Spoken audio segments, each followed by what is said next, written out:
Hey! Bonjour à toutes et à tous, une fois de plus, on est de retour sur la 7e journée PNDLB, c'est gigantesque. On est de retour pour le débrief d'une journée relativement sympa, mais une journée relativement pauvre en buts. En effet, cette 7e journée a connu seulement 12 buts. Et oui, c'est très peu, on m'annonce que c'est le plus petit total depuis le début de cette saison. Prenons-nous dans les bois. On va voir ça tout de suite en images. Restez avec nous, c'est énorme. Accrochez-vous bien à vos ceintures. Le premier match opposait le Jeanne d'Arc Bamako au pénis sur gazon d'Antoine. Jeanne d'Arc Bamako en face, c'est Lucas. Et justement, il y a 2 semaines de cela, nous avons recueilli des propos de Lucas, qui était à l'époque 3e.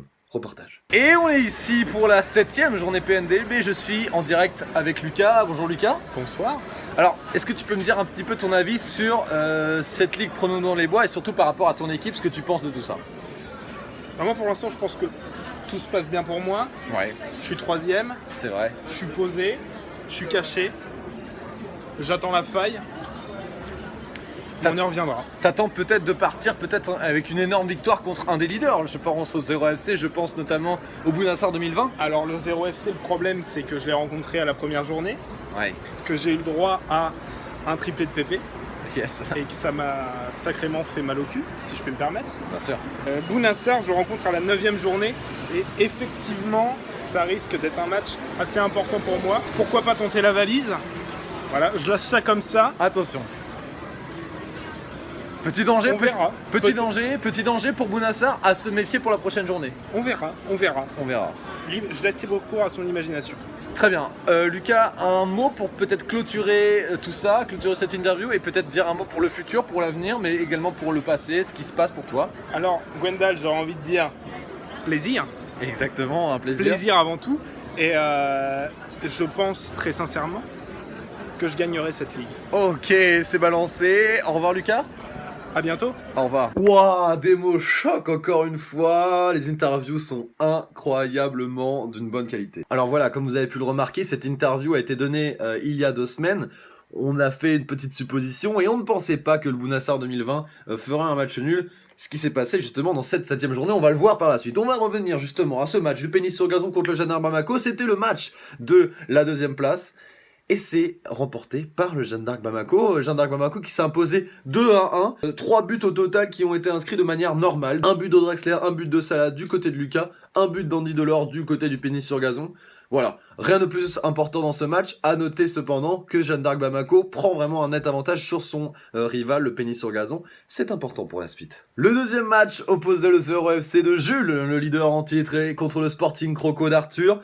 Un match qui s'est clôturé sur un score de 4-2, c'est le match le plus prolifique de cette 7e journée. C'est encore Jules qui nous régale avec un maximum de buts, c'est incroyable, on se demande vraiment comment il fait peut-être sa botte secrète. 3 buts naturels de Glick, Bochila et Cabella du côté du 0 FC.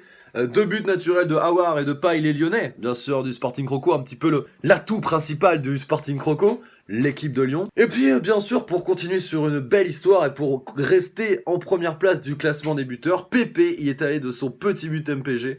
Incroyable, Pépé qui nous fait une saison vraiment remarquable. Bravo Jules pour ce petit achat sur le marché des transferts qui vraiment vaut de l'argent pur et dur. Bravo Jules. Le 3e match opposait le Chamois Bordelais au FC Pied Carré, Enzo contre Baptiste, et un match relativement pauvre en but. C'est Mbappé qui marque, Mbappé qui a marqué dans le classique l'OM PSG, qui a donné la victoire aussi, on peut le dire, puisque avant son entrée en jeu, il n'y avait pas eu de but. Voilà encore un superbe achat de la part d'Enzo qui ne fait que confirmer l'importance du jeune prodige Kylian Mbappé au sein même de son équipe.